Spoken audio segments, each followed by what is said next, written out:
Hooty hoo! Hey guys, we are back with episode 25. I'm recording these ahead of time, so I'm trying to remember the number. Because technically I just put out 20. And so these are done ahead of time. But I found a lot of great people to do interviews now. It's really working out. But I don't want to make this one too long because this is a longer interview. This is Allison, and she has a very, very long story, but a very impactful and bullet. Leave my box alone. Sorry, kitty cat. But she's doing a lot of great things for people with disabilities, and she's an awesome person. So please welcome Allison.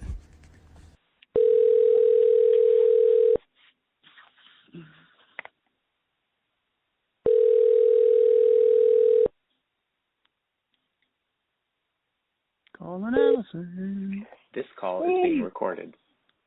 Hello. Hello. Hi, TJ. Good to be talking to you. Same here. I guess like I said, we can just kind of wing it.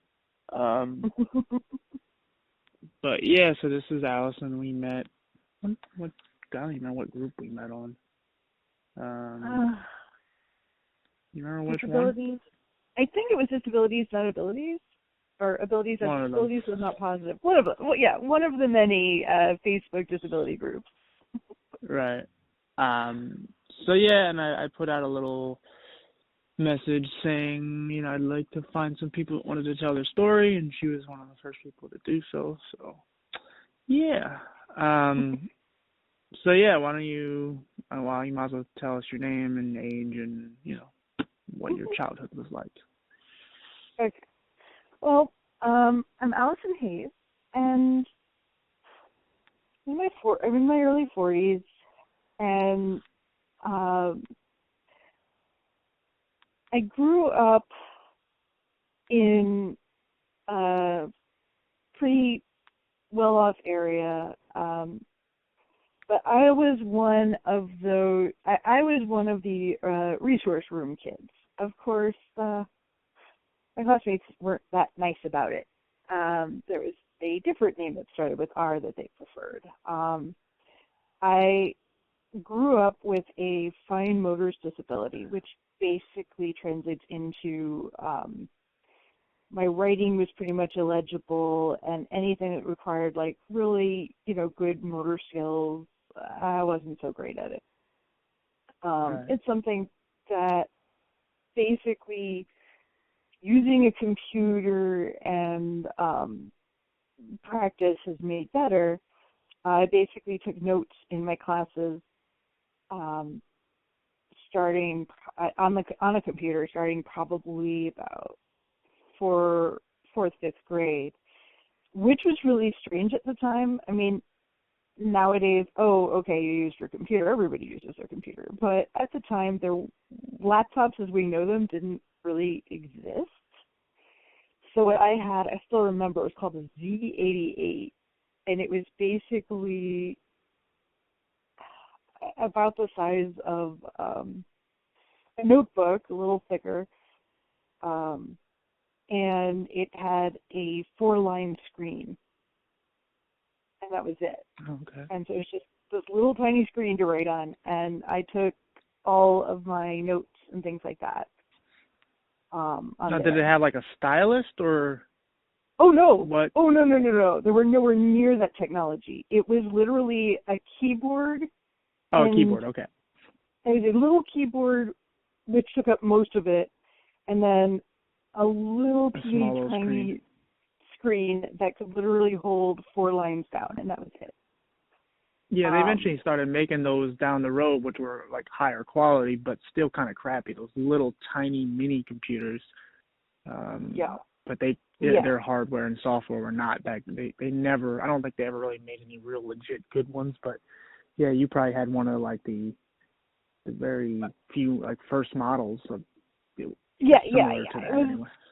was an early So I don't know how much my parents spent on it. Probably. Way more than you'd expect. Oh, yeah, back then, yeah. Oh, yeah. But, I I had something that I could use that let me take my notes at the same rate as my classmates, because the problem was my fingers would cramp up after just a little while, and my handwriting would be so bad I could barely read it.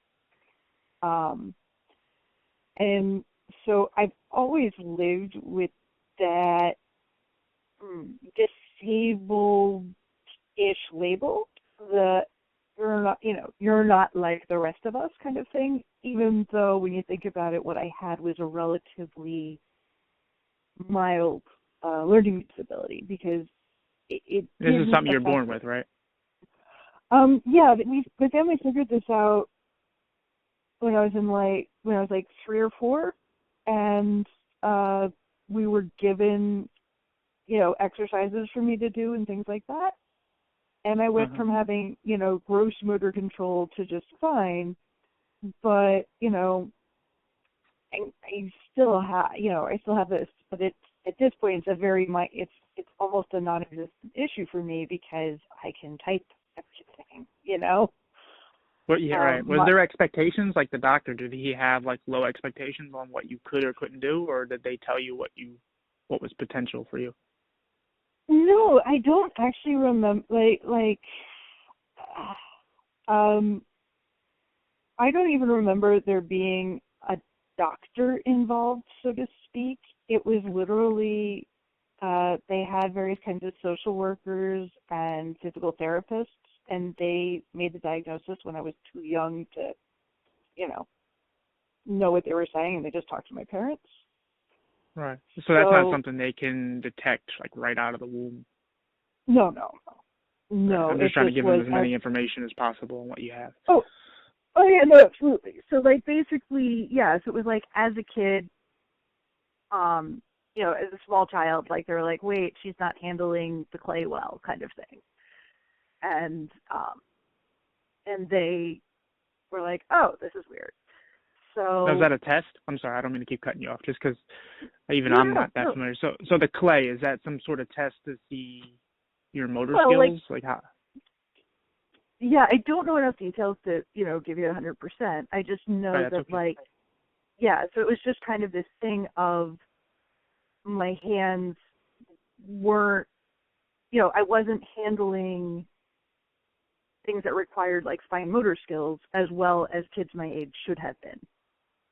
Okay. So it wasn't something so severe that it was, obvious as an infant, but just at, 3 or 4 years old, I'm playing with things, and the way that I'm playing, I'm not if I was playing with clay, I wasn't able to make the shapes as well as a kid my age should have, that kind of thing. Right. And so they looked at that and went, okay, that's a fine motors issue.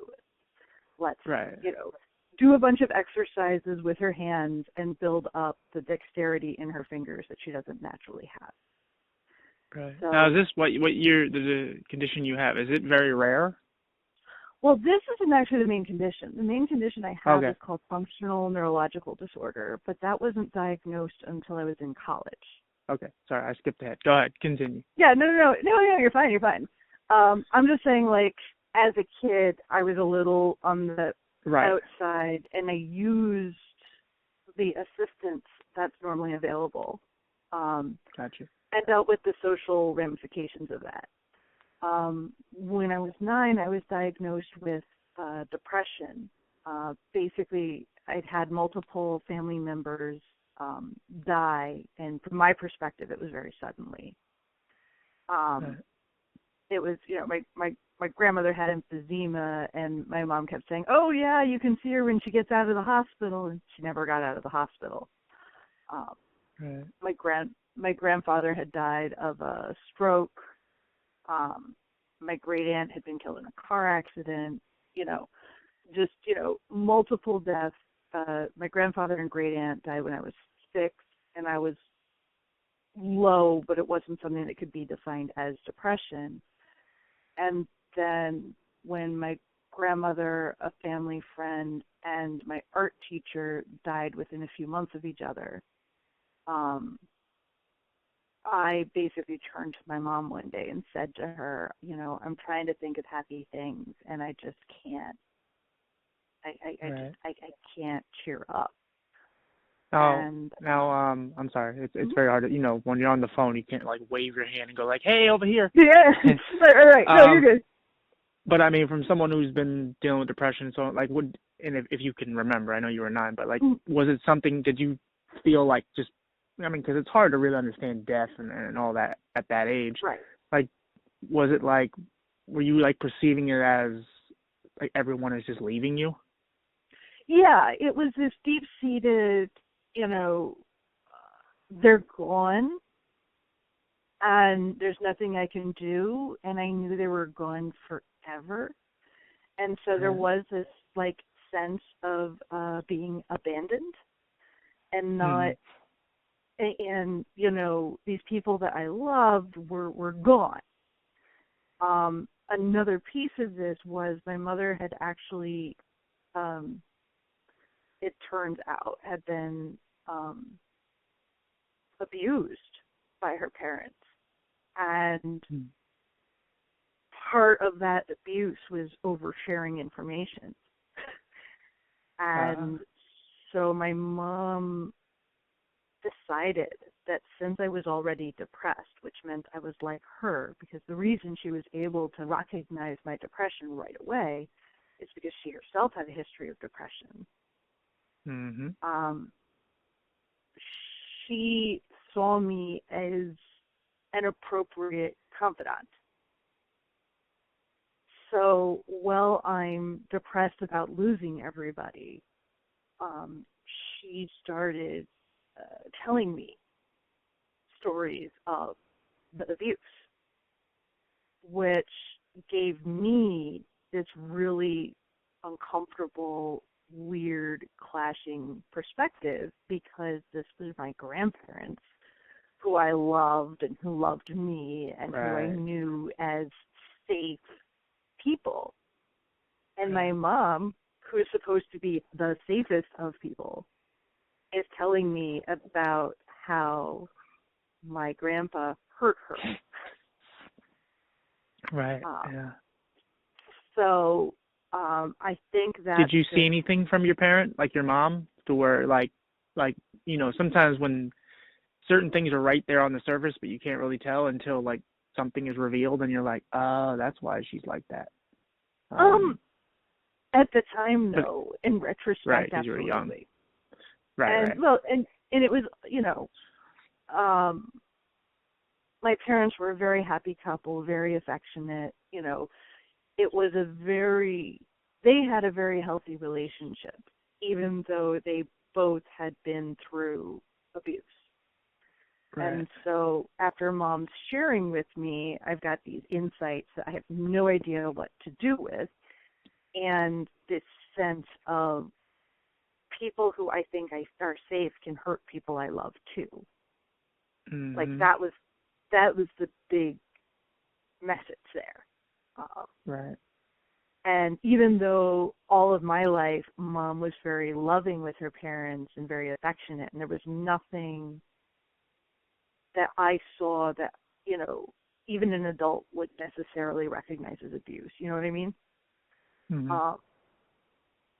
It was just a shock to my system to hear these things. And I knew I couldn't talk about them with anybody else. That was not something you talked about. And so, like, when my mom got me to therapy and had me seeing a therapist, but I never thought to mention these things my mom shared with me, because that's its own special category and that doesn't get talked about.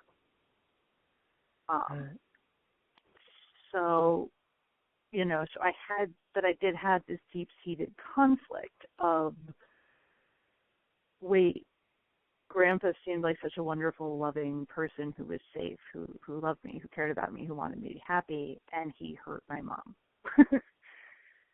who also, loves me, protects me, wants to keep me safe, wants me to be happy. I don't understand, Right. And you put these people on a pedestal too. Like you look at them as like your, young heroes, the people that are around and take care of you. And then all of a sudden something like that is like, holy shit, like they're not as great as we thought. And I didn't know what to do with it, I guess is what right. You're so young, so. Yeah. So, like, she's sharing this information with me, like, from when I was 9 to when I was, like, 11 or so, as she's processing their death, as she's recognizing the abuse, as she's, you know, they were alcoholics, and so she's going to Al-Anon, and she, you know, so she was doing all of the healthy, appropriate things. She just didn't process that telling me was a bad idea, because the way she'd been raised, that's what you do. You confide these deep, dark things with your kid, because that's what her parents did with her. So I don't, you know what I mean? I don't hold her as intentionally hurting me at all. No. But, you know, she didn't realize, she didn't process. She didn't think to mention this to her therapist, because that's what you did, you know, as far as I know, you know, that kind of thing. Right. And growing up, I noticed that my parents were doing certain things from some of their therapies. And so I knew on some level that they were working on making the relationship better and stronger. And that was something that was empowering to me. Like, you know, like I said, my parents were always loving and affectionate. I never went through the, are my parents going to get divorced kind of fear. And I knew they were trying to be even better. So were they very supportive of your condition? Yeah, I mean, like I said, as soon as they figured out that a laptop, you know, having a computer to take notes on would be helpful, they got that for me. My dad started teaching me to type when I was probably 6 or 7. Specifically so I could get around the fine motor issue. Do you see what I mean? Like, that was the point. And so, again, I don't know how much those things cost in relation to their, you know, income, but I know they bought me the computer, they got me an upgrade, they got me a couple of upgrades. My dad always made sure that I had, you know, the right technology to work with. That's awesome. Well, you know how sometimes parents or anybody close can, you know, they want their kids to be perfect or whatever that's supposed to be, and it's like even the some parents aren't great with that kind of stuff. They just, you know, it's not only do you have to treat us the same, but you also have to, like, also recognize the problem, because some people tend to either downplay it or they treat us like children, and it's like you have to find the balance. Right. Now, do you have any siblings? Yes, I have 2 younger siblings. They're identical twins. Oh, okay. And they're like 2.5 years younger than me. Right. I only asked that because, like I said, you know, having other children, you know, you're basically just like, hey, treat me like them. Just know that I have one little thing that makes me a little different. Right. And, like, with this, my family really made a point of not making a big deal about it. We never thought about it as a big deal. It just was, okay. Basically, my school pretty much immediately accepted that this was an issue I had and was absolutely fine with me. Basically, I used the resource room so that I could have extra time on tests and have, you know, just that little bit of flexibility. Because, again, my handwriting was so bad and difficult, they wanted to allow me time to make sure I processed everything right. And, you know, that kind of thing. So it was this, you know, on the scale of things, it was relatively mild, and my family never treated it like a problem. But I was aware that I was, basically, here's the other part of it. I'm also intelligent and was not necessarily the best student. I didn't always aim for A's or A pluses, but I always understood the material very well, very quickly. I absorbed the information. It was just the getting it out that was a little more challenging. So right. I was that has to throw people off, because it's like, He was like, well, you can't write, but you can, and your reading level is fine. Right. And so, like, I was in the highest reading groups. I was, I was in the, higher level math class. I was, so by those things, I was a really good student. But I still went to the resource room every day. So, like, so my classmates, I was very different. I was different. And so, like, through middle school, high school, I found my way, but I was, usually kind of on my own or just a couple of friends. And I struggled with the depression. I was on antidepressants starting, when I was at, 9 or so, and got off them when most people might start getting prescribed them, in high school. I went through periods of wanting to hurt myself, but at that point I didn't have like anything like a suicidal ideation. It was literally, my emotions are so strong, I need to get them out somehow, and I would get that out, scratching at my wrist and things like that. I saw you were cutting. Yeah, it's very mild cutting, but literally, it was stuff that would, disappear within a few days. I never left any scars, but it was, I reached these emotional crescendos that I couldn't process. Right. And so to have something to express how much I was angry, hurting off, I would, scratch myself hard so that there'd be some kind of relief. Right. It would get out somehow. That was the kind of thought process at the time.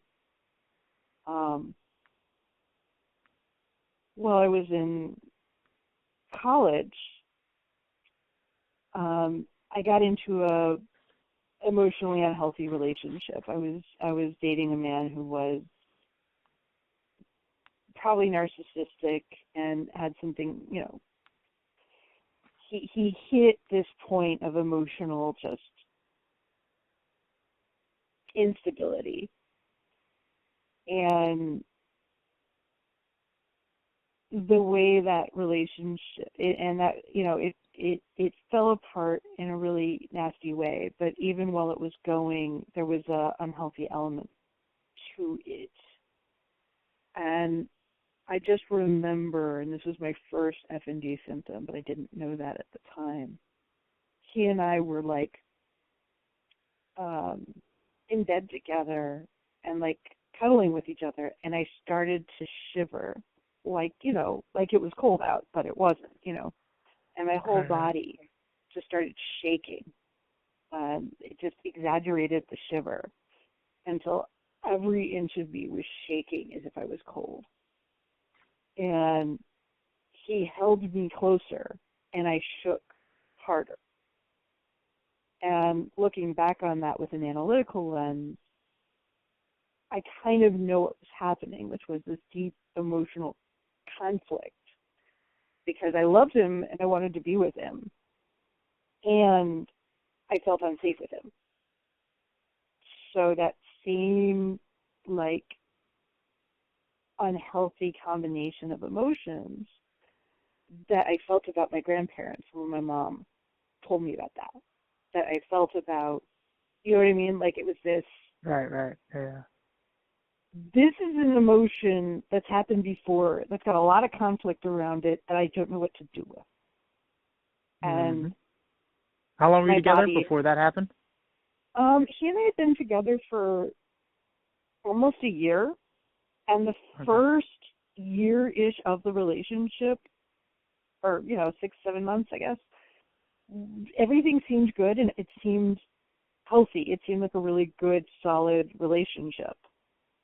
And then he hit some emotional rough patches and got more and more off balance. And he and I started fighting, and it turned into this thing where we'd fight almost weekly, and then wouldn't see each other for a day or two because of the fight, and then we'd reconnect. You weren't living together?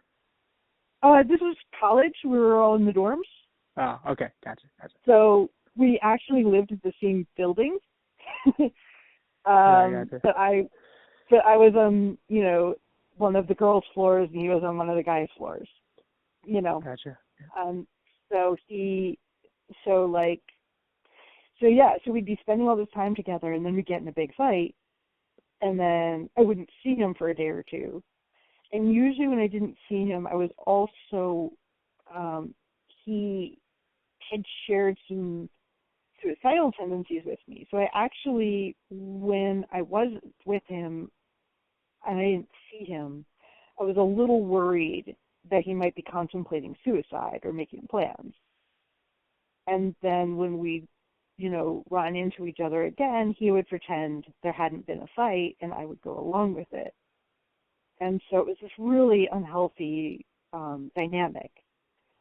And I just didn't know what to do with it. And I couldn't process it very well, and we couldn't resolve it because he wouldn't even admit that there'd been a problem or a fight. It was just this, okay, we're good. Yeah, and that's unhealthy in itself. Oh, absolutely. It was bad. And that triggered that same emotion that I'd had as a kid, I think, and I started shaking. And for the first several months, I just didn't process it at all, didn't really acknowledge it was happening. And after he and I broke up, he then kept alternating between trying to get back together and vanishing completely from my life. And so I was put in this state of constant anxiety, because if I didn't know where he was, I was afraid he was contemplating suicide because I still cared about him. If I saw him, we'd get into a fight. Does that also go back to when you were a kid? All these people that died, and you're constantly wanting to know if they're still there? And... Yeah, a little bit probably. But it was just, like I said, so in this bad emotional state that echoed my childhood, that, just put me in this really, bad place of super high anxiety because I never felt safe. And it reached this point of I didn't want him to know where I was, because if he knew where I was, he'd maybe show up, or maybe I'd hope he'd show up. And and like I said, it was just there was no winning situation, except what I eventually found that wasn't so bad was if I knew that he had no idea where I was, so he couldn't find me. That was the only thing that felt at all safe. So I literally was sleeping in friends' dorm rooms and, just making sure he didn't know where I was.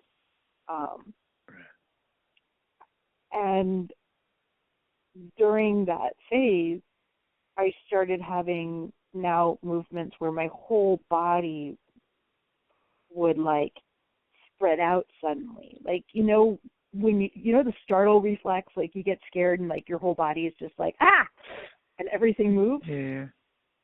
That's what my body started doing for no apparent reason at random intervals. This full body startle reflex. And my friends noticed this and were like, Allison, what's going on? And I'm like, I don't know. And I referred to them as my twitches. And a friend of mine discovered that if she said the word twitch to me, I would have that reaction. So it was really strange. Nobody knew what to do with it, including me. And I ended up going to like the residence life advisor. So like, you know, the slightly older adult on campus who, you know, was supposed to help you with big situations. And she took me to the hospital, and I saw a neurologist, and the neurologist was like, okay, yeah, this is just severe anxiety. Here, take this pill. What did he give you? She gave me clonazepam. Okay. And was like, here, take this. And yeah, it sounds like you're in a pretty, you're in a really stressful place right now, and I'm going to figure out how to get yourself out of it. And in the meantime, take these pills, and you should be okay. And my symptoms did go down. And at the end of the school year, I set it up so I would be off campus for the fall and the winter, and just came back on campus for spring for my final term in college. Mm-hmm. And so with that very large amount of time away from him, I was able to heal a bit. I didn't have symptoms. I had some minor shaking around like midterms time and finals at the program I was in the fall. But other than that, I had no symptoms. I seemed to be fine. So, okay, that was a weird, that was a weird period, but all right, I'm good now. Except, I wasn't. I had about a year and a half, almost 2 years, symptom-free, and I took advantage of it. I went, after I graduated, I traveled, and I lived in Australia for 8 months. And I was symptom-free the whole time. And then I applied to graduate school, and when I had my interviews for grad school, I got a little shaky. And then I ended up not doing grad school, and I got a job as a fishery observer on the Gulf of Mexico. And that was great. I lived on a shrimp boat, and basically I was out to sea for weeks at a time, and just, knee deep in fish and shrimp and all kinds of cool stuff. And I loved that job. I was really happy. This is what I wanted to do, and it was great. And about two or 3 months into the job, they found out they'd lost their funding. They were funded through the National Marine Fisheries Service, and they'd had a budget cut, and the cut had to go somewhere, and, they cut the observer program that I was working for. And they said, look, we've been here before. We're going to see if we can get funding. We might be able to get back in action. We might not. We don't know. So, just hang in there. We might have work for you eventually, but we can't promise anything because we lost our expected funding. So, right before I found this out, a friend and I had committed to our first apartment. So, so basically I get back home and I've got no job, an apartment with a friend, and no idea what to do next. Like, I didn't know if I should be looking for a new job, didn't think to apply for unemployment, just really confused and uncertain. Mm-hmm. And in this confused and uncertain state, I didn't do anything, and I just waited for the phone call to say, hey, here's more work. And I started having some of the shakes again, and over time I realized that I was peeing a lot, and I kept needing to go to the bathroom, like it it was one of those. Over time, it went from kind of a normal,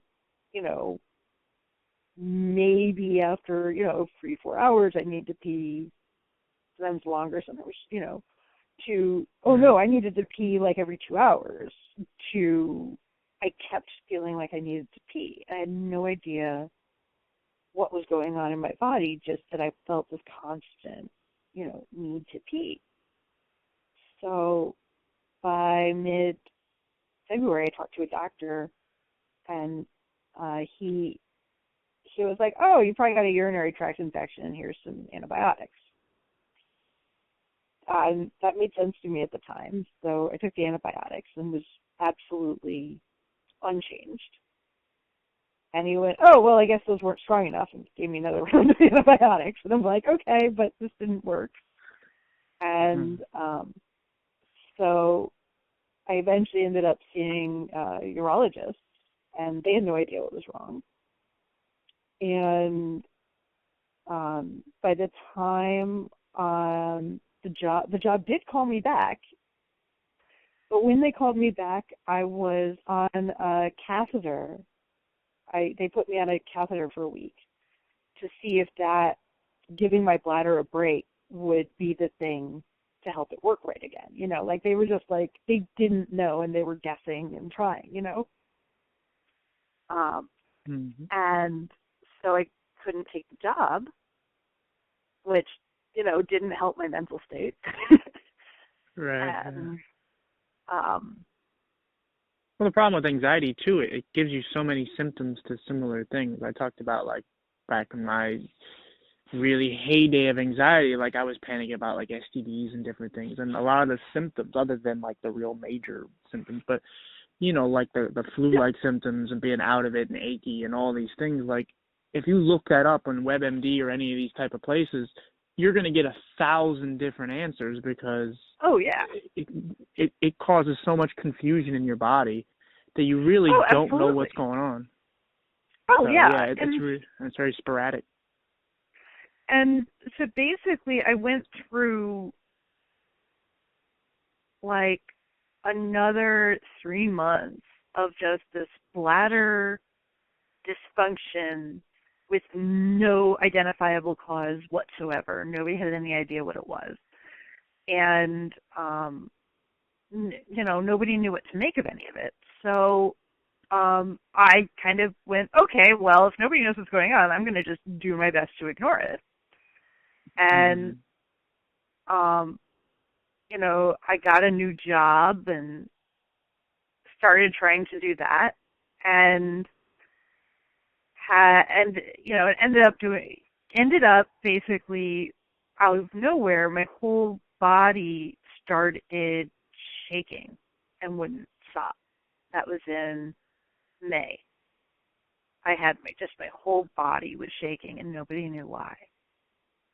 And how old were you then? I was 22. Okay. So 18. And this was, so it was like right after college. Like I said, it was like that, 2 years after college. I should be, developing my life, and instead I've got this bladder problem, and now I can't stop shaking. We called a neurologist who'd seen me when I was asymptomatic, and he's like, okay, yeah, you're right. This is pretty strange. So go to the hospital, this particular hospital that I work with, and, we'll try to figure out what's going on. So, I was,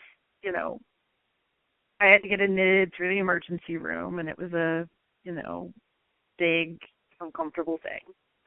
But they got me in there and were able to run a bunch of tests all at once. And basically, he had me sleep deprived, then tried to get me to have a seizure, the EEG testing. And then they knocked me out to do MRIs of my back to see if there was, some sort of damage there. And nothing. I didn't, I wasn't having a seizure. There was nothing they could find that looked off in the MRI. And they couldn't figure out what was going on. And I'm lying there shaking. And I didn't stop shaking for days. That hospital stay was honestly pretty traumatic. The combination of the EEG and that combination of the EEG with, have you ever had an EEG? Yeah. I believe so. They kind of do sandpapery stuff to make tiny little bald patches on your head so they can get a really good. No, I haven't done that, but my sister has. That's why I was thinking about it. Yeah, because she had major seizures and stuff. Okay, so the thing about an EEG is they have all of these sensors they want to attach to your head, and the way they do it is with this really nasty, sticky stuff. Right. Yeah. That's kind of glue-ish, but it's a gel, so it never dries completely. And they put like little bits of sandpaper to make sure that there's space that you can have direct contact with your scalp instead of your hair. And getting put on an EEG is this torturous process of somebody like running sandpaper on your scalp in a little tiny section and then gluing this electrode on and then doing it again and again. And they put like 20 or so of those things in your, on your head. And when they finish, they then pull all the leads out, but you've got nasty, sticky glue on your head. And it's like normally you take a shower and you eventually get it out and it's not that bad. But literally the moment they finished that test, they whisked me over to get the MRI and knocked me out. So I came out of the anesthesia and my head was just covered with this sticky nastiness. And that combination of like the anesthesia and my head being like nasty just put me over the edge, since I'd also been shaking constantly for like 3 days at that point. And I just burst into tears and fell apart. And I'm like, I need to take a shower now and do the one thing I can control and get this nastiness out of my hair. And the nurse was like, you're not allowed to take a shower. And I'm like, what do you mean? She's like, well, you just got off the anesthetic. You're not allowed to get out of bed for another hour. And I'm like, I got it. And I just freaked out, fell apart. I'm like screaming and crying and having hysterics, none of which is normal for me. And I'm like, I gotta get this crap out. And I'm like sobbing. And they're like, and my mom was there when I woke up. And they were like, okay, if your mother's in there with you and observes you the whole time, you can take your shower. So I had an incredibly weird, uncomfortable half hour or so where my mom's in the bathroom with me and I want to be alone. And I'm bawling my eyes out as I'm like scrubbing my head. Still on anesthesia, just like, what? I gotta get it out. I gotta get it out. And my mom's like standing there like, my daughter's falling apart. What can I do? I can do nothing. Oh my God. So there was that. And then a day later, they transferred me to another area. And the nurse there, I did see a psychiatrist there. And like, my diagnosis is straight up depression with a bit of anxiety. That's it. There's nothing else like psychologically off. And this woman was really unpleasant and was like, oh, she's paranoid. She's and just started like listing all of these problems that I didn't have, and then declared that I needed to get this really, really powerful seizure med by IV. And right after she made that pronouncement, I was whisked to another area of the hospital. And then the nurse in the other area was like, right, you've got an IV hole. I'm going to just put your IV in. Without recognizing that I'd been shaking constantly for days. And the IV hadn't been used for days. And she stuck it in and left. And the IV had actually worked its way out. And so she was putting the medication, like, into my arm, not my vein. Oh, okay, yeah. So I'm, like, in excruciating pain and, like, crying and screaming and hitting the call button, and nobody's responding.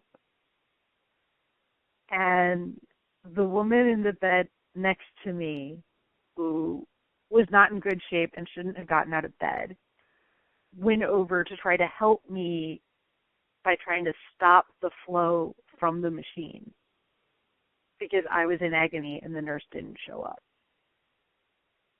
And like 15 minutes later, the nurse finally walks in the room and is like, what? And I'm like, this IV didn't go in my arm.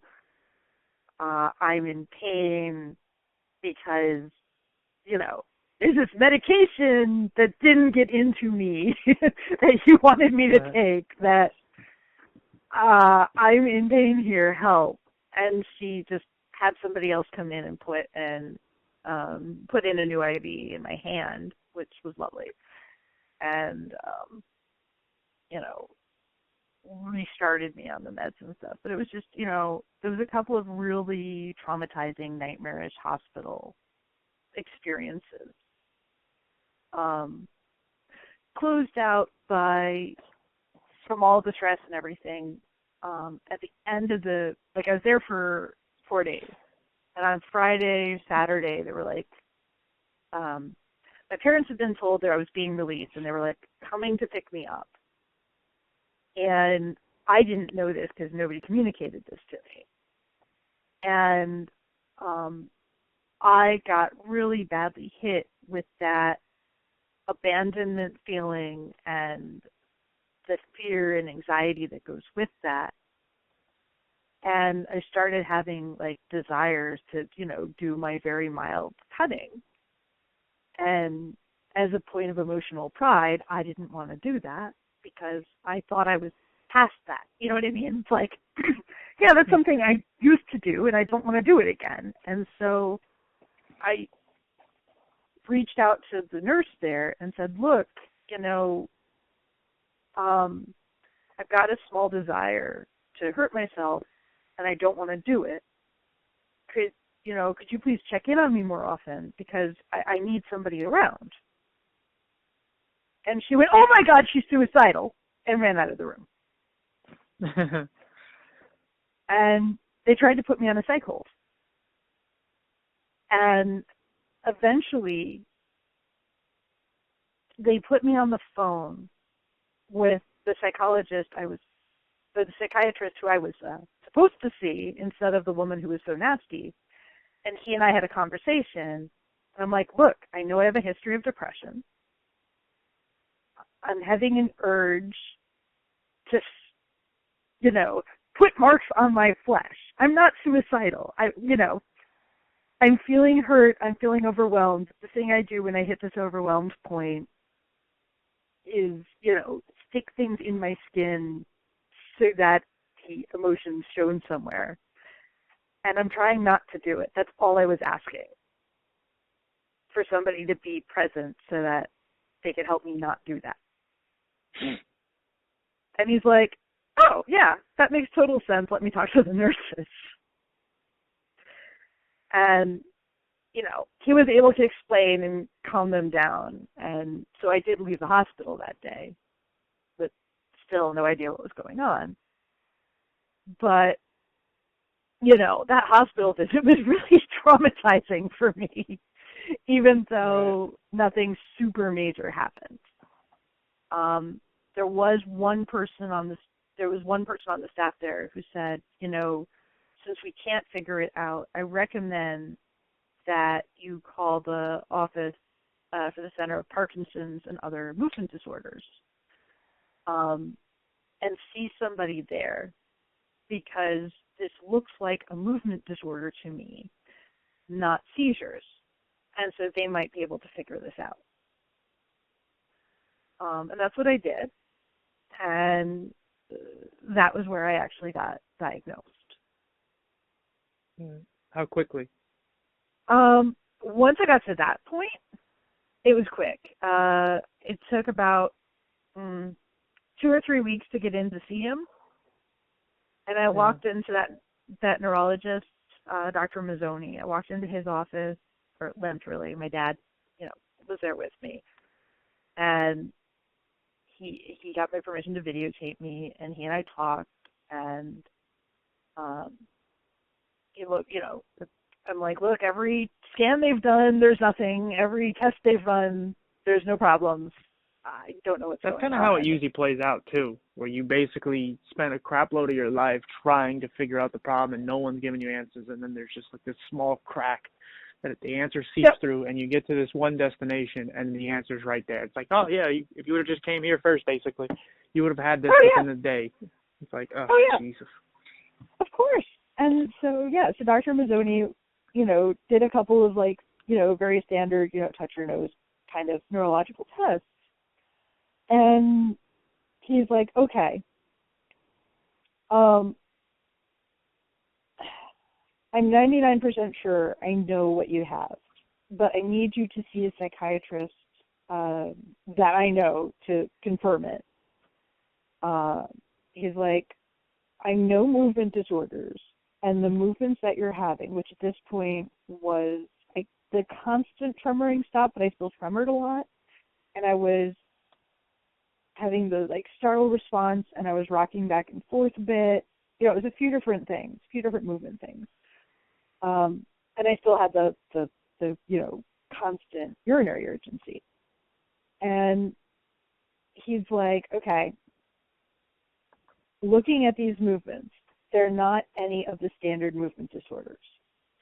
This isn't, you know, this isn't essential tremors. This isn't tics. This is, you know, they had a link down the laundry list. And he's like, I'm pretty sure that what you have is called conversion disorder. But the complete diagnosis of it requires you see a psychiatrist too. And I'm like, oh, okay. And he's like, it's a stress response, and for some people it just goes away after a while. And so you need to basically try to relax, try to ignore or minimize your symptoms, and we can try that we can try the clonazepam again, see if it's helpful for you.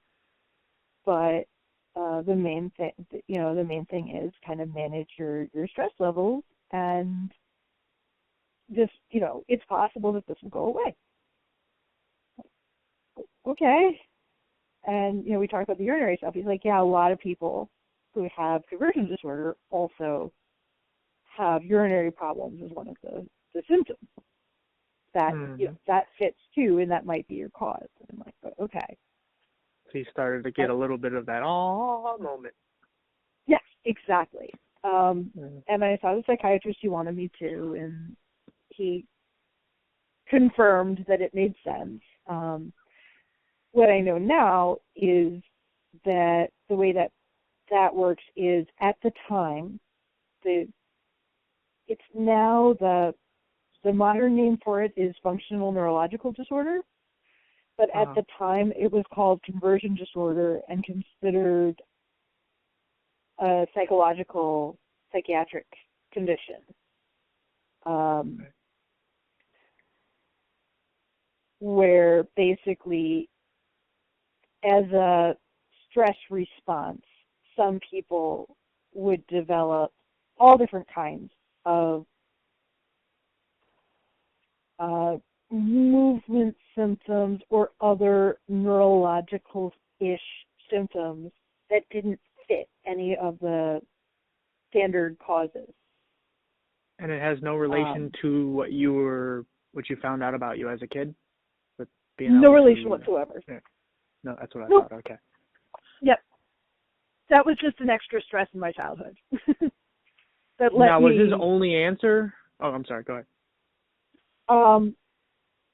And so, after I saw the psychiatrist and confirmed, he's like, okay, so so it might just get better and take it easy. Was that his only answer? At the time, that was his only answer, and that was actually appropriate. Right. He's like, and like the other piece of it was, he's like, you should, if you aren't already, you should see a psychologist. Sometimes there's, emotional triggers involved, and so talking it out with a psychologist is a good move. It may help you. But there isn't a medication or a procedure for you to do. It's a, for some people it just goes away naturally, and focus on that. And just, do your best to keep living your life. Right.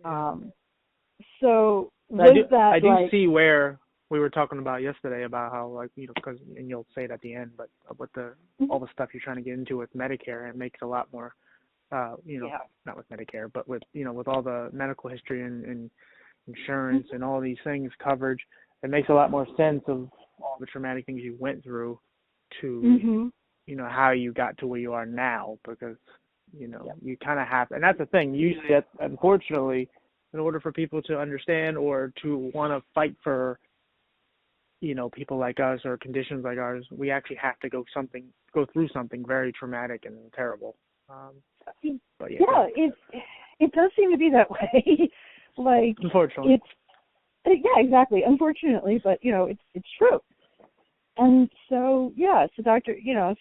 Dr. Mazzoni was able to, diagnose me, give me some hope, be able to at least tell me, them finding nothing is fine. I 100% believe you that you have this thing. I 100% believe you that this is what's going on. And here's the name. And just see a psychologist to talk it out and talk it through. But there's absolutely hope that this is just a blip in your life and you'll get better. So that's, all of that happened July, he diagnosed me in July of 2003. And he, and I did the best I could to, follow his advice. I had taken the job, and had kind of, during that hospital stay, just kind of taken the time off. When I tried to go back before I saw Dr. Mazzoni, the hospital had put me on a couple of anti-seizure medications that made me extremely tired. And so I just was completely unable to do my job. I was working there as, I was helping with some research as a field technician. So I was supposed to be, running around through the marsh and holding birds they caught in a net and helping to put, tags on them and things like that. And it was just, all of it was, I'm sorry, I might start shaking at any moment. I really don't want to hurt these, endangered birds that we're studying, and I'm falling asleep while we're, trying to catch that. It didn't work, and they asked me to write a letter of resignation, and I ended up doing that, feeling really depressed about it. And I set myself up with another job that started a few weeks after I saw Dr. Mazzoni. And I went in and started it with the caveat of I'm not driving right now. Because I found because I would have these uncontrollable muscle movements at random intervals, I'm like, driving seems like a really bad idea. Mm-hmm. And I was working at a pretty remote location, so transportation was interesting to work out, to say the least. But I limped through for a while, and they ended up basically firing me at the end of August because of, they didn't say it was because of my symptoms, but that was a big part of it. Like, just, again, I couldn't reliably, consistently do things, and the way I managed it was a little scary to people. The biggest thing I remember is I was working in a lab, and we had to set up a bunch of things for chemical processes, and we were working with, like, to clean the glassware we were using hexane, which is, it's not recommended to get it on your skin, but it's not super dangerous. And then we were using this other chemical, I can't remember the name right now, that was known for potentially causing organ damage if you got it on your skin. And it soaked through plastic gloves, like the kind you would normally wear in the office, mm-hmm. in about 30 seconds. And it soaked through nitrile gloves, which are the stronger ones. Now you see them all the time in doctors' offices. And it would soak through those in 30 minutes. So just generally to do that work, you were double gloved. So you had the nitrile glove on and then the plastic glove over it. And then you're, like, very carefully washing the glassware, which means you're definitely going to get some on you. And then changing out your gloves regularly and never working more than 30 minutes at a time on it before you throw out your gloves. You know what I mean? So it was, we're working with nasty chemicals. And the way it worked for me was I could do the work for a while, and then I could tell that my body was about to start shaking. So I would say to the person I was working with, okay, I need a twitch break.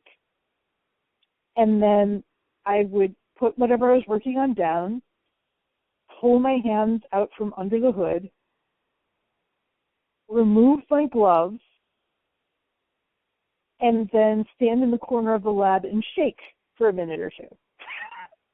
Full body, fast, thick shaking, my arms going everywhere, my whole body just kind of thrashing around while I'm standing for 30 seconds or so. And then I'd take a deep breath, put on 2 gloves and be like, okay, and back to work. Like a dog that just came out of the rain. Exactly. And so, that's not super comforting. No. And, so they fired me in September.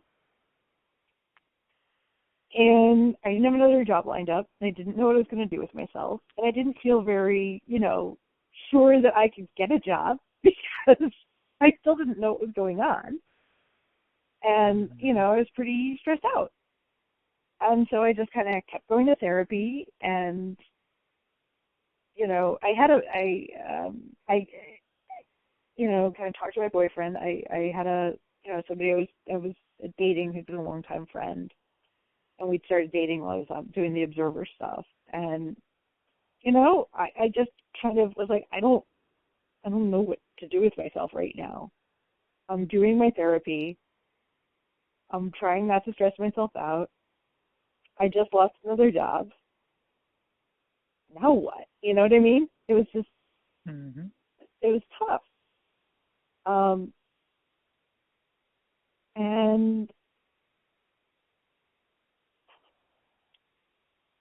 and so I just kind of, muddled through for a while and just, was trying to figure out what to do with myself next. But I was really like, I really can't work until I, get better. Right. And yeah. so, I was struggling and I was trying to figure things out. And my boyfriend at the time, got a job. He was working for a government agency, and my father also was working for communications electronics command, TCOM. My dad worked. He was a civilian employee. He was an engineer. And right. My boyfriend at the time was also an engineer, just in a different department. And my boyfriend had to do internship and work in a different department. And my dad helped, was like, oh, you really want to work with this one group, Leo? They're really great. I've worked with them in the past, and I think that would be a really good fit. And he basically convinced my boyfriend to work with Leo and convinced Leo to take my boyfriend. And he was setting all that up. And I was still just like, I'm not okay. I'm not sure what to do with myself. I'm just kind of trying to sort myself out. And my dad kind of, got that set up. And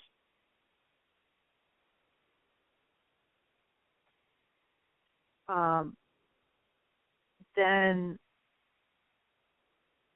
in early November, as my family was trying to get ready for, for Thanksgiving, my dad died. He was working.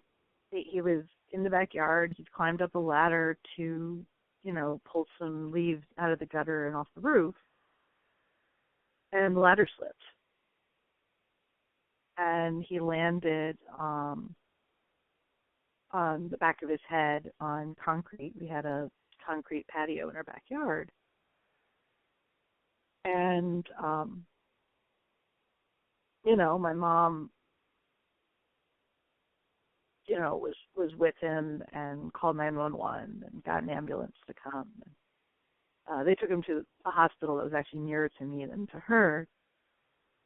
And, she rode the ambulance with his body to the hospital, and I met her. My boyfriend and I met her there. And we spent 6 hours in the hospital waiting to be told anything about how my dad was doing. What we eventually found out was that he had a traumatic brain injury.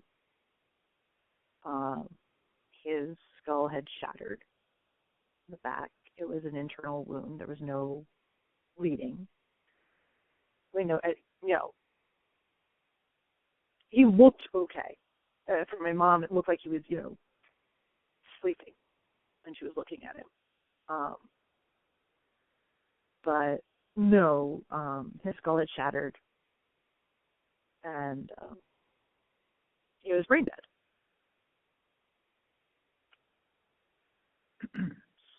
So, we had to deal with that. Mom had to, Mom had to talk to the people about the organ donation process, and that was probably the biggest trauma of my life. Right. My mom with her oversharing and her processing of her parents' abuse, she'd also, during that process, had been very angry and having like these emotional outbursts at times.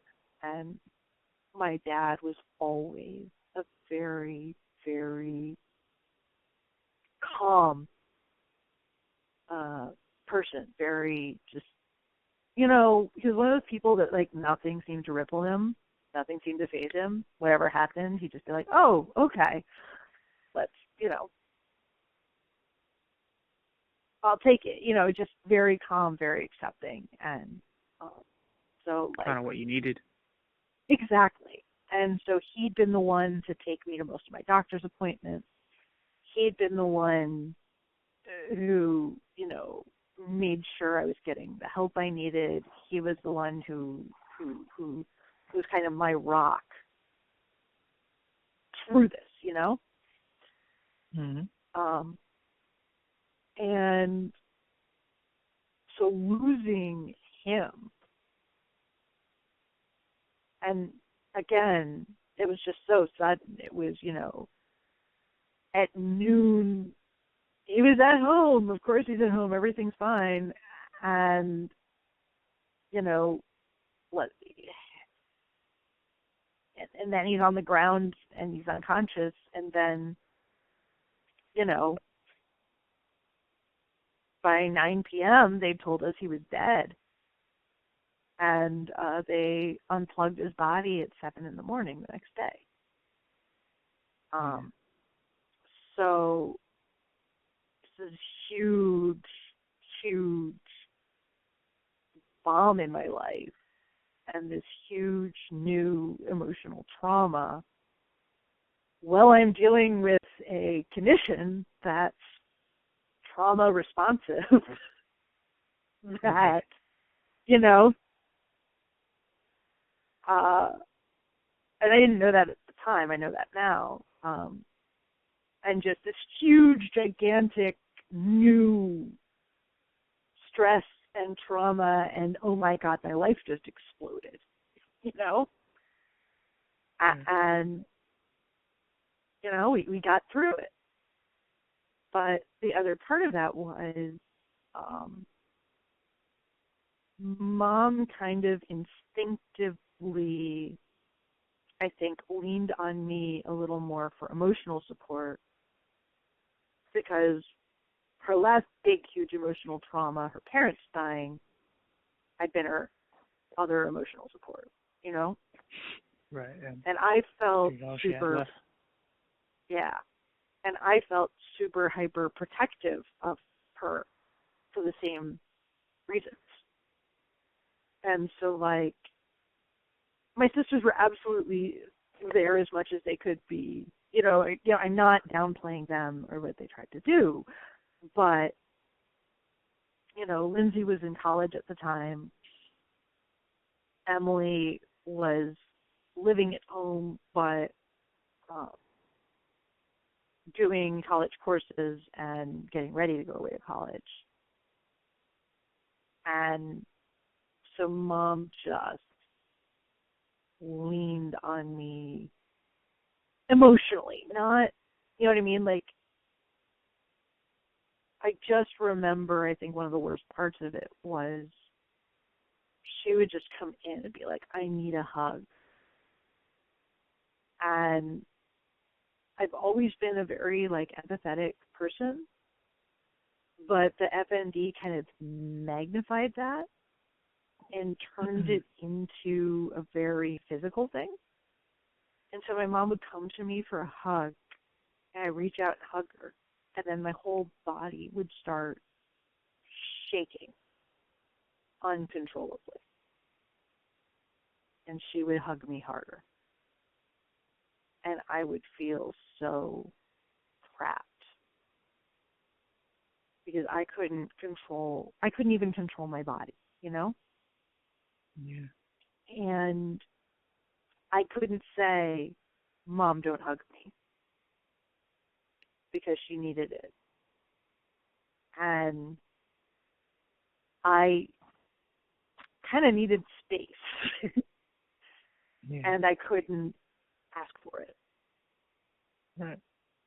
And so it was a really incredibly emotionally tough time. And now, do you talk about a lot of this in your blog? I do.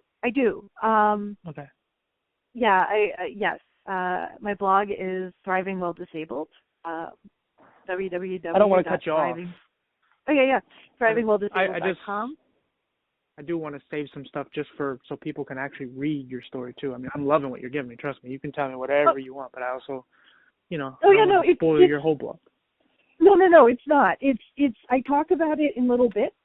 But the way I write my blog is focused usually on solving particular problems. Does that make sense?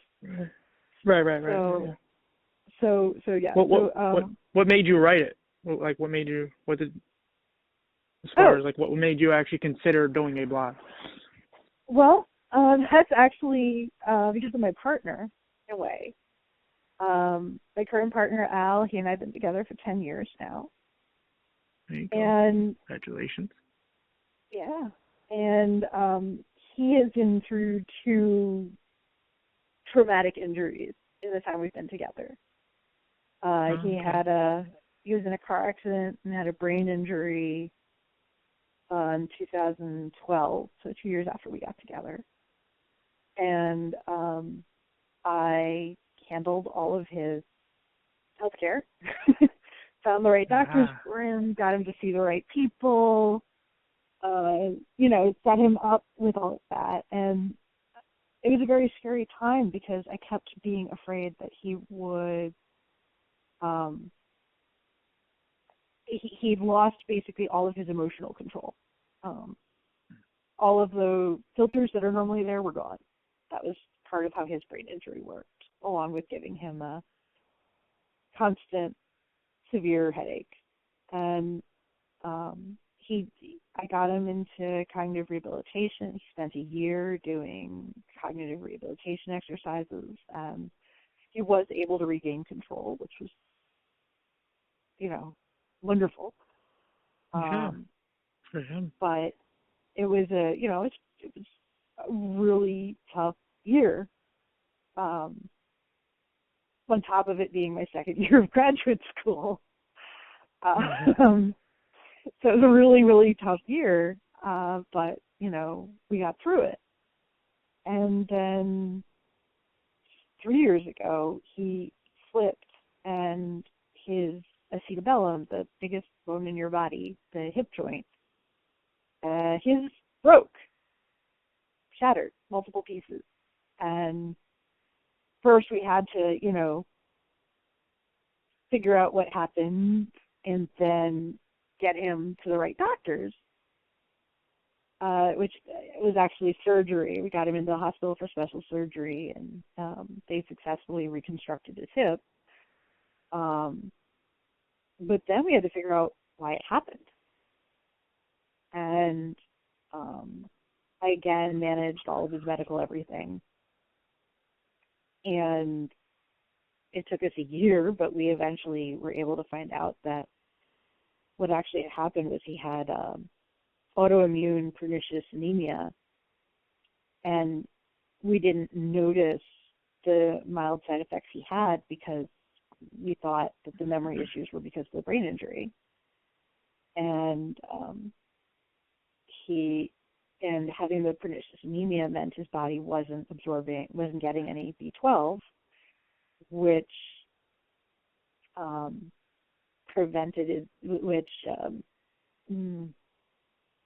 basically caused his bones to weaken. So he had osteoporosis, which is why his hip broke. And the reason he had the osteoporosis was because of the autoimmune pernicious anemia. We had to see 2 different endocrinologists, a hematologist, and a gastroenterologist, and it took us almost a year to get from he broke his hip to, okay, here's the full explanation as to why. So how it always happens. Oh, yeah. So I looked at all of that, and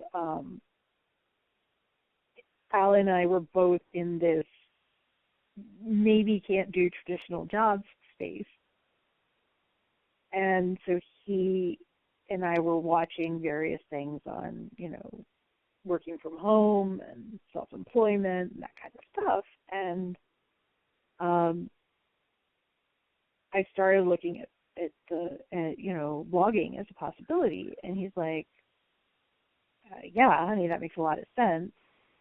You like to write and you're a good writer and you know this stuff. You figured out all of these things and you used my insurance well and you found the doctors and you did all the interviews and you figured all that stuff out. Yeah, I can see that's a really good skill and a lot of people would probably benefit from it. And I hadn't fully thought about it that way. It was just, that's what I do. And so him pointing that out, I was like, yeah, okay, I guess I could do that. So I've been... What year did you start it? 2018. March of 2018. Which was basically a year after Al broke his hip. Right. How often do you do it? I put out posts every week on Fridays. Oh, okay. There you go. Yeah. And so, yeah, so I've been, I've got a lot of posts out at this point. And basically, they cover a few different things, obviously, but they're all built around this idea of building your best possible life while managing a disability. Right, yeah. So, I have a lot of topics on doctors and medical care in the sense of how to make sure you're seeing a good doctor, getting second opinions, evaluating and researching doctors, what to expect, those kinds of things. Is this your version of a book? I might actually be writing a book eventually. But okay.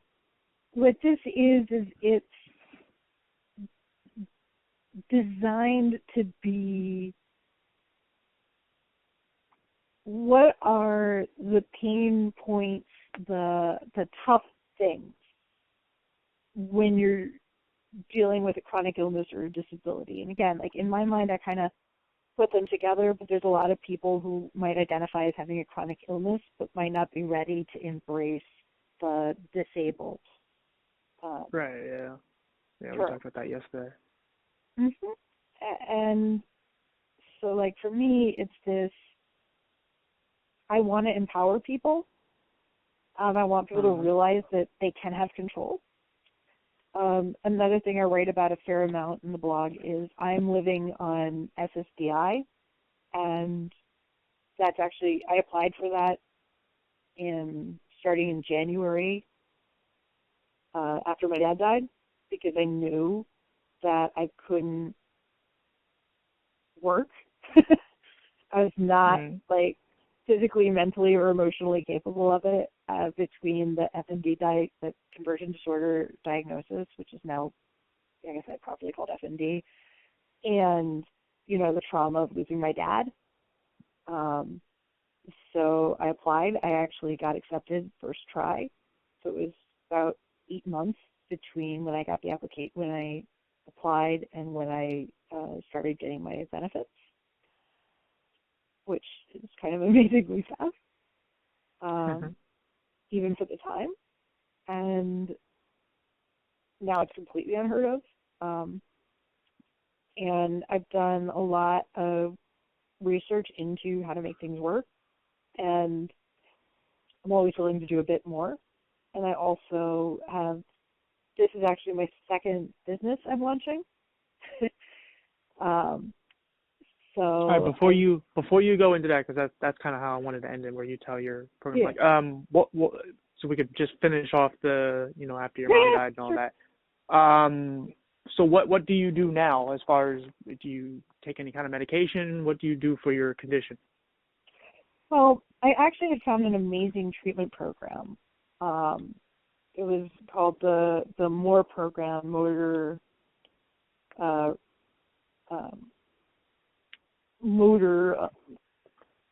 reprogramming program. And it was in Louisville, Kentucky. And I found that program in 2016. And I ended up being there for treatment on election week in 2016. So, an interesting experience. It was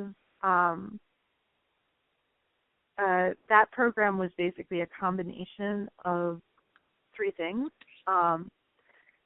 physical therapy, occupational therapy, and psychological support.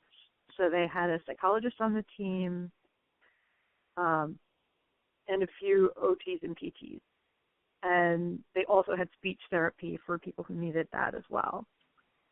And basically what they were working on is a lot of research has gone into FND since I was diagnosed, which is why the name changed. And what they found is the part of the brain that's actually damaged, and it's more of a cross-wire situation than anything else. Like a cross-wire is the best way to explain it, is the area of the brain that's most impacted is the area that recognizes control. So it feels like my symptoms happen and I'm powerless and I can't predict them. But the part of my brain that's giving the signals for my symptoms to happen is the same. The thing that's missing is I told myself to do this. Yeah. Like, when you tell your arm to move. Well, when my fingers clench, it's the same process. It's just the part that said, I said to do that, doesn't work. So the treatment program was this combination of relaxation techniques, right, and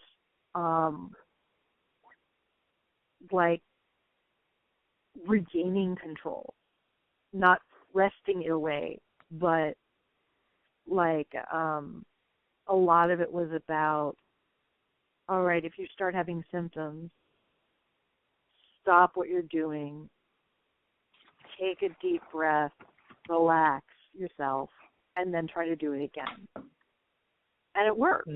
I went from having kind of like, it got really bad while I was in graduate school, to the point where I couldn't safely use stairs because my body stopped warning me that I was going to get symptomatic. And that's kind of where I was when I went into the program. And when I came out of it, I very rarely had any movement symptoms at all. And when they did happen, I could kind of do this pause, deep breath, and then, do what I was doing without having symptoms. So if I started having movements while I walked, I could get that control back. If I, my arm would do things, I could give myself a pause and then, do the thing I was trying to do. It was a lot of adaptive techniques. And so for me, some of my big ones are listening to music or talking to people, things that are require like my focus, doing those things while I'm doing stuff that's likely to set off my symptoms. And then I'm very unlikely to have the symptoms because it's kind of this interruption of processes that are normally things your unconscious mind does. So like disrupting my walking pattern. If I'm talking to somebody and thinking about my conversation, I'm not going to disrupt my walking pattern because I've got that distraction. So FND treatment is a combination, at this point, FND management is a combination of using distraction techniques well and using relaxation techniques well. And the point of the programs is to remind yourself that you can control these things. You may not be able to keep them from happening, but you can decrease how often they happen, how severe they are, and can get control back pretty quickly. Right. So it's an interesting, it's an interesting walk to make.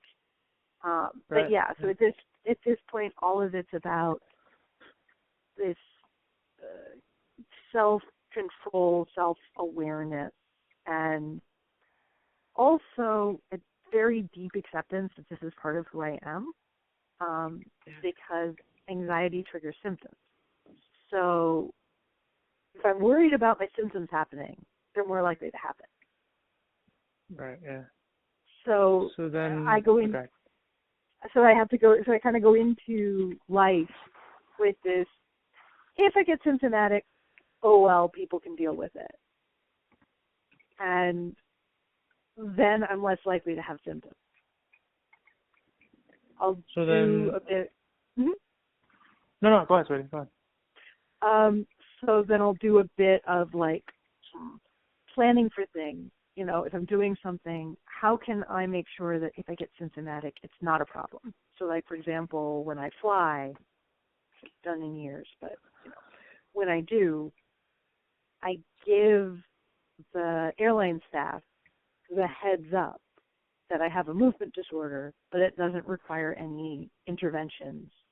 I'm okay. And if I'm not okay, I can tell them that. That way, if I do get symptomatic on the plane, they go, oh, okay, instead of, oh, my God, she's having a seizure, and, try to rescue me, which just makes life more challenging for everyone. So I do this combination of pre-planning and, not worrying about what other people think. Right, no, exactly. Because, the reality is this is who I am, and this is what happens, and worrying about it makes it more likely to happen. So don't worry about it. Right. And have a plan, which is also, a good way to manage anxiety. And then just kind of let it go. So, that's been, how I've, viewed things in life. And every time I hit a major emotional trauma or, a big stressful event, my symptoms are going to go up. That's just how my life works. Yeah. And then it's my job to, this is why it's happening. And that makes sense. Let me accept it and do what I can to manage it. And eventually the stress too will be managed and life will be better. So, so like after doing the program in Louisville, I had really good control and almost no symptoms for months. And I was just getting used to it. And I was, starting to look into part-time jobs when my partner, Al, shattered his hip, which was a new trauma, triggered all my symptoms. I had a relapse. And, so I did the combination of managing his stuff and, getting myself through the relapse. Right. I mean, and again, like I said, I was at one point going to ask you, why you started your program and all that, but it's kind of obvious. It makes perfect sense. You want to tell anybody like what your program is and what it offers and all that? Oh, sure. Yeah. So I've got the blog, and the blog is just full of, what I've learned, what I've experienced on the backdrop of, here's how you manage this problem. And, I talk a lot about, doctors and medical care. I talk a bit about insurance. I talk about, the disabled identity and accessibility and shame, because one of the big things I've noticed is that a lot of the social welfare programs in the U.S. Have a lot of shame and stigma attached to them. And so I kind of do a lot of writing to help tease out that getting the help you need without falling into a nasty headspace. Because unfortunately, the way these systems are designed, it's really easy to beat up on yourself, either for applying or for the emotions that are dredged up in the application process. I'm also offering, for people who need more, I'm offering a coaching program specifically for managing the social welfare system, where I'll help people with a major challenge related to it. So I have one client who's applying for SSDI, and I'm helping her to get through that application process. I've got a couple of clients who are entrepreneurs themselves and trying to start their own businesses. And one's on SSI, one's on SSDI. And so I'm helping them understand the rules of self-employment in relation to their programs, so that they can make sure that they're in control of when, if, and how they lose the benefits they have. So that way there's no unpleasant surprises, and they're empowered, so that each step that they take, they know, all right, I stay under this number and I'm good, and this is how I stay under the number. Or this is when I'm going to get off of disability. When I hit this point in my business, that's my trigger. Right. And that's when I don't worry about how much income I have, and I just let the support go. And so it's those kinds of things. It's that thinking through the process and making plans so that whatever happens, you're still going to be okay. Right. Do you have a website where you can go to these programs? Absolutely. The website is www.thrivingwelldisabled.com. THRIVINGWHILEDISABLED. I want you to, when we get off the phone, I want you to text it to me, and I'll put it in the description when the episode comes out. Beautiful. And so that's the website. If you go to the website, there's a section in the top navigation bar that says My Offers. So you click on that, and they'll take you to the sales page. I also have small, inexpensive online courses on applying specifically for SNAP benefits and for LIHEAP, which is heat and energy, like utility support, because both of those can be very useful to get, but you can only get them if you're low income. So I wanted to set up something to be a little more helpful than the website I have. So it's me, talking about the process and talking about why it's not that shameful to get it and why the shame exists, and also me being encouraging about, the combination of you, if you need it, get it, you deserve it, and suggestions on how to, get through the process and still feel, good and okay about yourself. Because for too many people, that application feels like an admission of failure and has a lot of really nasty emotions associated with it.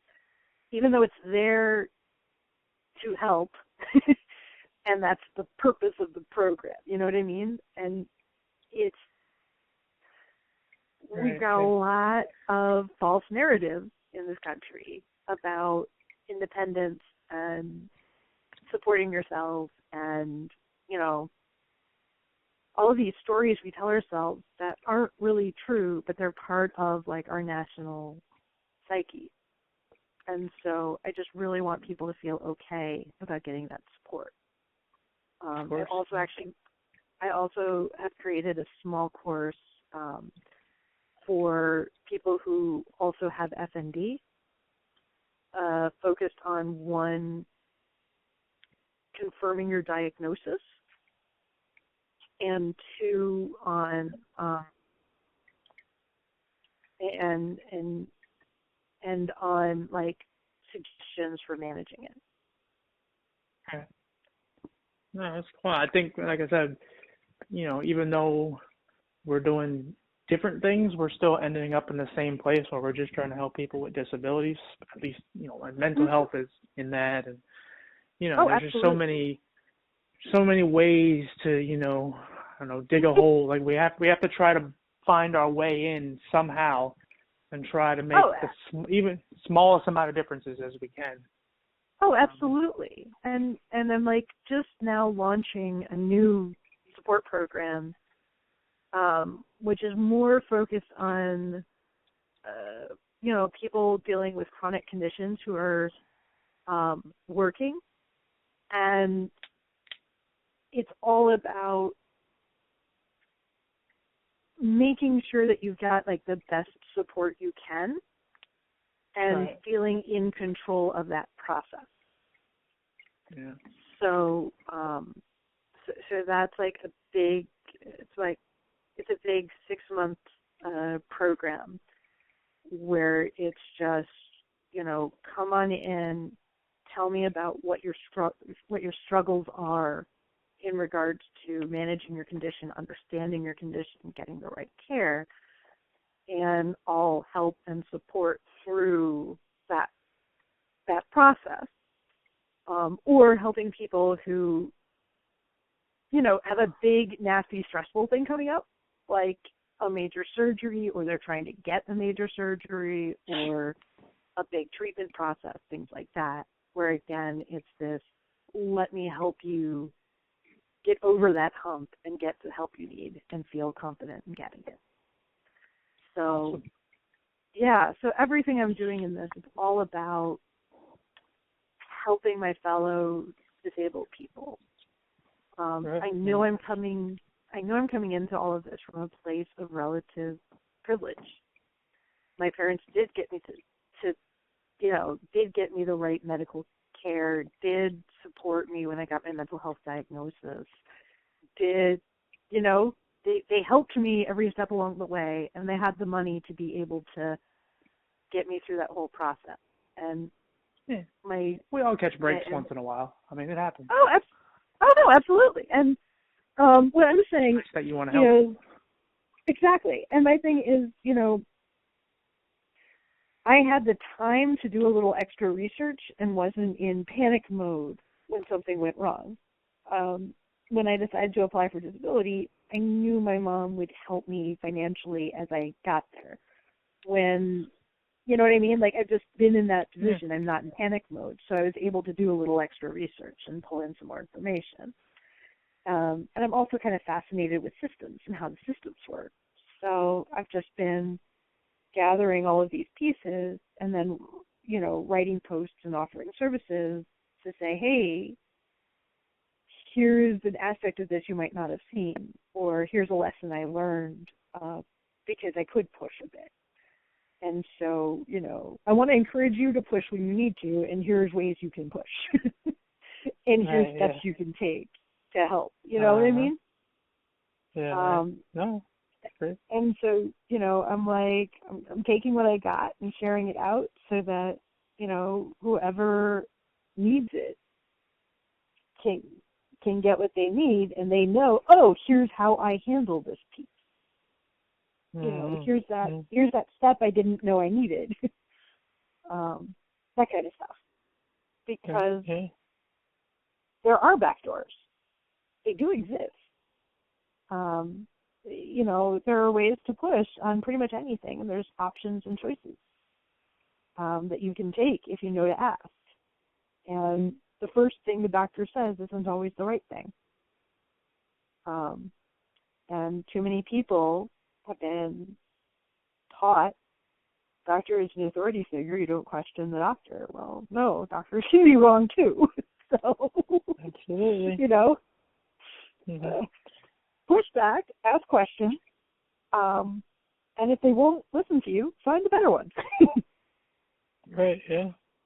Keep pushing. So, absolutely. Because you're going to run into a crap load of dead ends, and if you stop at the first or second one, like you really, there's some eye surgeries that I'm looking at getting down the road, and I could say no to them.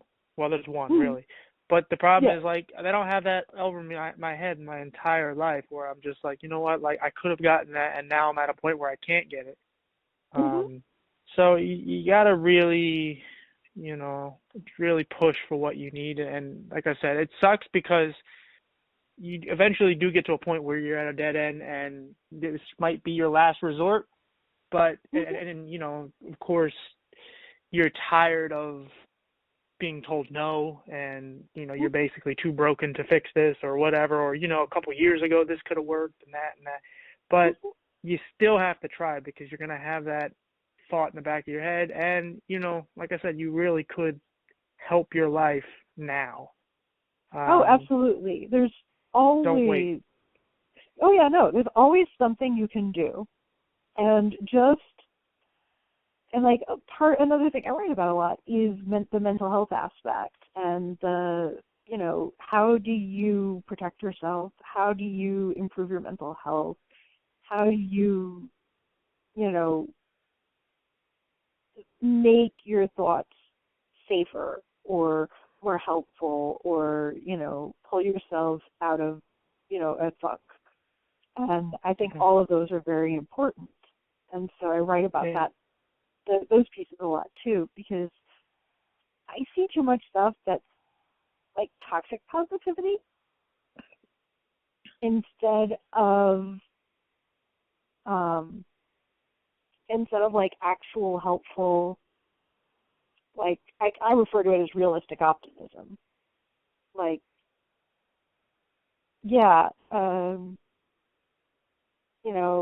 no amount of smiling at stairs is going to help somebody in a wheelchair get up them. But,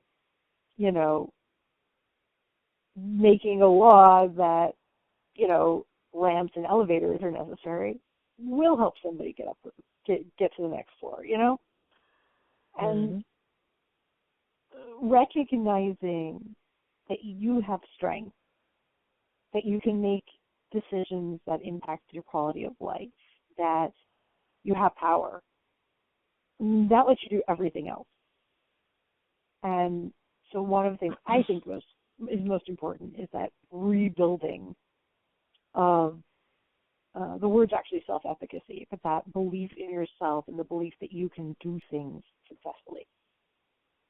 I want everybody to have that self-efficacy, and I think too many people, both within the disabled community and generally poor people, have lost that, or have had a really hard time finding it. And my goal is to help everybody find it again, because we can do stuff. And we deserve to get the help we need. And we deserve a good life. I gotcha. Well, I have to go eat because I'm hungry. I really enjoyed this. I thank you for doing this. I will let you know when I put it out. It's probably going to go up I think it's going to go up in the next 2 or 3 weeks. I'll just let you know. I'll send you the link and all that. And we probably could we can do something down the line, do something else. Sure. I think just having these conversations is super important. And, obviously I think we're friends now. So, like I said, we will, I'll make sure. Oh yeah, before we go, what's your blog again? Thriving While Disabled.